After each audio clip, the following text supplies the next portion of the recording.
Topics for upcoming videos will be focusing on shaping your personality. एक सबसे महत्वपूर्ण चीज जो हमें लोगों से अलग बनाती है वह है हमारा व्यक्तित्व, जो बनता है हमारी सोच, हमारे व्यवहार से।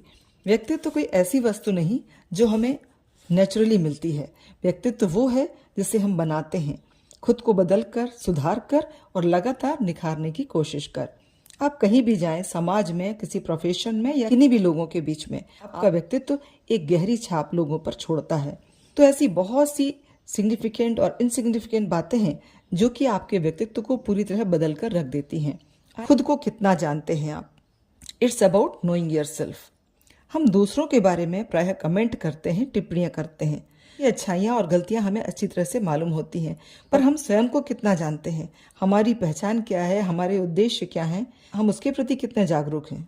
खुद को जानना सबसे क्रूशियल और डिफिकल्ट होता है। तो व्यक्तित्व को बदलना है तो ऐसे कौन से प्रश्न हैं जो आपको खुद से करना चाहिए? What are my values and priority in life? क्या मैंने अपने जीवन में कुछ वैल्यूज तय किए हैं या क्या मैं उन पर कायम रहता हूँ? क्या मेरी वैल्यूज स्वार्थवश बदल तो नहीं जाती? तो इस तरह से आप खुद को जान सकते हैं कि आपके जीवन में आपके जीवन की प्रायोरिटीज क्या हैं। What makes me happy? ऐसी कौन सी बातें हैं जो मुझे खुशी देती हैं? आपकी खुशी के मायने क्या हैं? एक अच्छा इंसान बनना, एक सफल इंसान बनना, एक व्यवहारिक या एक भावुक इंसान बनना?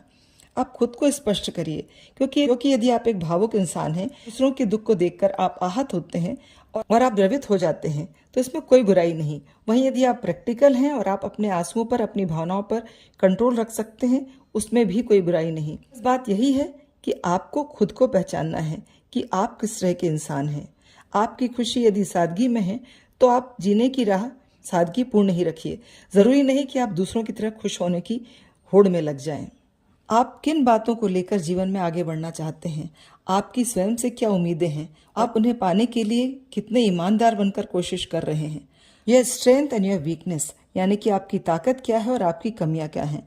इस बात का एहसास होना ही चाहिए कि आपकी स्ट्रेंथ क्या है, क्योंकि वही आपकी असली पूंजी है जिसे स्वीकार कर आप उपयोग में ला सकते हैं। यदि आप शारीरिक रूप से मजबूत हैं तो वही आपकी स्ट्रेंथ है। जरा आप उसे बदलकर किसी बौद्धिक स्तर वाले व्यक्ति से खुद को कंपेयर करें, खुद को हीन महसूस करें और अपनी रियल स्ट्रेंथ को भूल जाएं। वहीं दूसरी ओर यदि आपकी बौद्धिक क्षमता अच्छी है और आप शारीरिक रूप से कमजोर हैं तो आप उसे भी अपनी स्ट्रेंथ मानकर स्वीकार करें। दूसरी ओर वहीं आप अपनी कमियों को भी स्वयं समझें। दूसरे यदि इसका एहसास कराते हैं तो एक इंट्रोस्पेक्शन के साथ वास्तव में जानने की कोशिश करिए कि क्या वो कमियां हैं, और जिस दिन आपको ये रियलाइज होता है कि आप में वो कमियां हैं, उस दिन ही आप उस पर वर्क करना शुरू कर दें। ये हैं वो महत्वपूर्ण बातें, आपको बताती हैं कि आप किस तरह के इंसान हैं। तो व्यक्तित्व को निखारने का यही है सबसे पहला कदम कि दूसरों से पहले खुद को जानें।